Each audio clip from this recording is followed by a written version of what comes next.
Hey guys, welcome back to my channel. I want to say thank you very much for your continued support. Please continue to do so. If you are not yet subscribed to me, guys, please go ahead and subscribe. Check out my new channel, Alka Talk, where you have a lot of conscious things going on over there apart from math. All right, guys, so let's get right into it. So the first question from the multiple choice series is solve the following equation by factorization. 2x squared minus 9x is equal to 0. All right, guys, so we know once they say factorization, we need to find a common factor between the terms that are given, and go from there. So we're given 2x squared minus 9x is equal to 0. So between these two, we know x is common. Let's factorize it. So x into 2x squared is going to be 2x. X into negative 9x is going to be a negative 9 is equal to 0. Right here, guys, it's not finished because they said we need to solve. And so once we need to solve, we are going to equate these two to 0. And that's the product property formula, the product property rule that we're applying here, that says a times b is equal to 0. Therefore, a equals 0 and b is equal to 0. That's a, that's b. Equate them to 0. X equals 0 and 2x minus 9 is also equal to 0. Right here, this is final. Let's go ahead and solve for x on this side. So we have to add 9 to both sides because this is a negative 9, so we cancel that when simplifying integers. So it's 2x is equal to 9. We divide by 2 on both sides because we want to find the value of x and they are multiplying. So we do the opposite operation, which is division, which is equal to 9 over 2.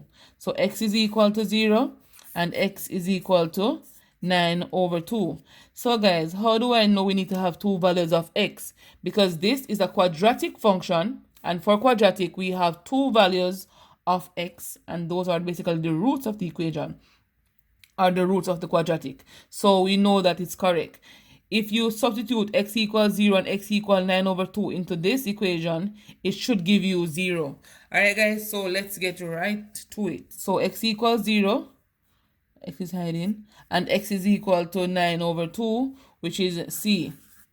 Alright guys, so if you did not know how to do this part, guys, by the factorization and doing all of this working out, all you could do is to use these values that you're given, x equals 0, x equals 5, all of these, basically a trial and error part where you substitute them into the equation and it should give you 0. Then you'll know the answer. Alright guys, so let's go. A black car is 5 kilometers away and moves at an average velocity of 30 kilometers per hour. So it's basically the speed of the car. So how long did it take this car to reach its destination? So here we're talking about distance, time traveled, and speed, and speed. And so we know distance is equal to speed times time. All right, so if we want to find time, because we're given the distance in kilometers and we're given the speed in kilometers per hour. So what we need to do, guys, is basically transpose this to find t.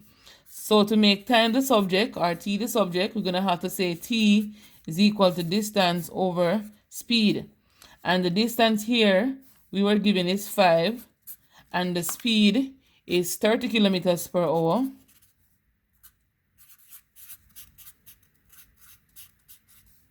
All right, so let's go in right here and simplify. So that's 1.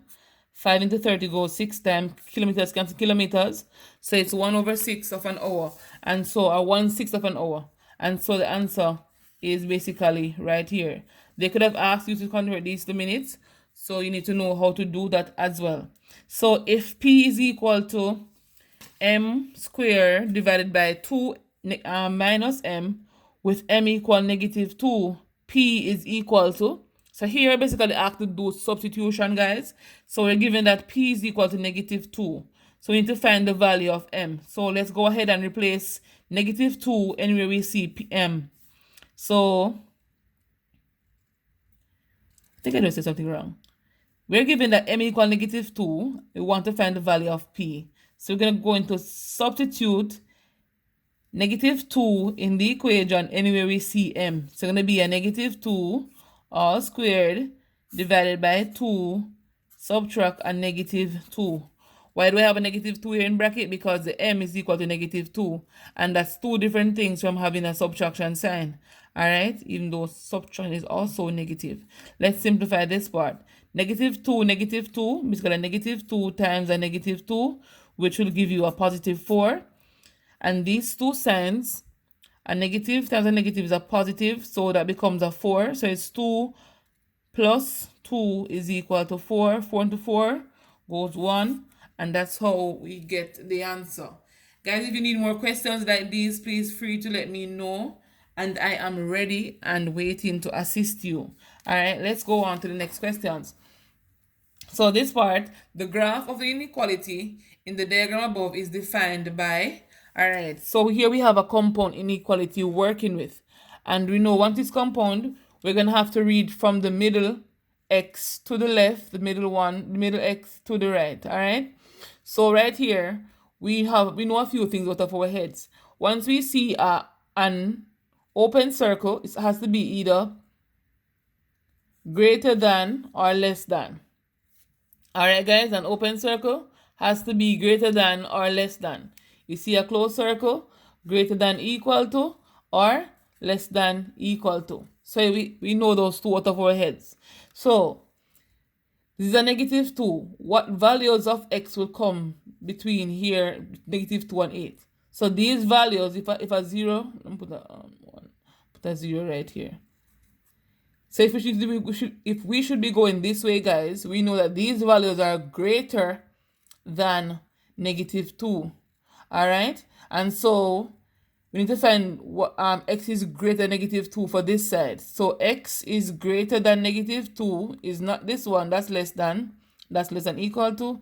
That's greater than equal to. So that is greater than. So x is greater than negative 2, meaning negative 1, 0, 1, 2, 3, all above that number. So for this side, it says you can't pass 8, but it can be 8. So it's going to be less than or equal to 8. And so A is our answer. X is greater than negative 2, and x is less than or equal to 8. And that's how we get the answer. I hope that one was clear. If not, feel free to leave me a comment in the comment section below and I will assist you. The next one says if A asterisk B equal B divided by A plus 1, then 8 asterisk 32 is equal to.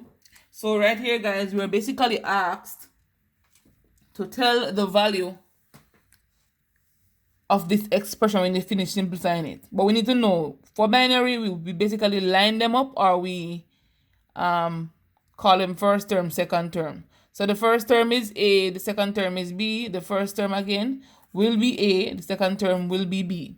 So after identifying A and B, you go ahead and substitute them into this expression.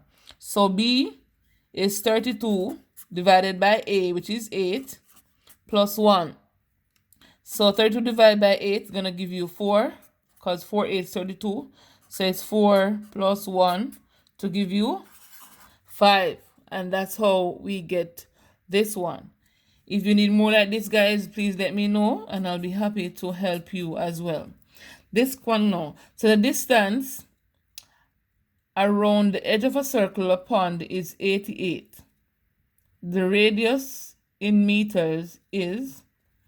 So guys, for this one, basically talking about distance around a circular thing. And distance around a circular thing will be known as the circumference. A circumference, or the perimeter, is equal to 2 pi r, or we use pi times the diameter. Alright? But we use the 2 pi r because you're asking us to find the radius. You could have chosen this one, but you have to divide by 2 to find the answer, but we don't want to go there right now. So let's go to find the radius. So let's put in what we know. So the circumference is 88. So 88 is equal to 2 pi r. Right here, we need to find the value of r. And so we're going to divide by 2 pi because they're all multiplying. And so to find r, we have to divide by whatever it is multiplying by. I'm going to be dividing by 2 pi on both sides. So 2 cancel 2, pi cancel pi. So r is equal to 88 over 2 pi, which is right here at B. All right, guys, so this is the end of the video. If you have any question, please feel free to let me know, and I will see you on the next video. Remember to check out Alka Talk. All right, thank you.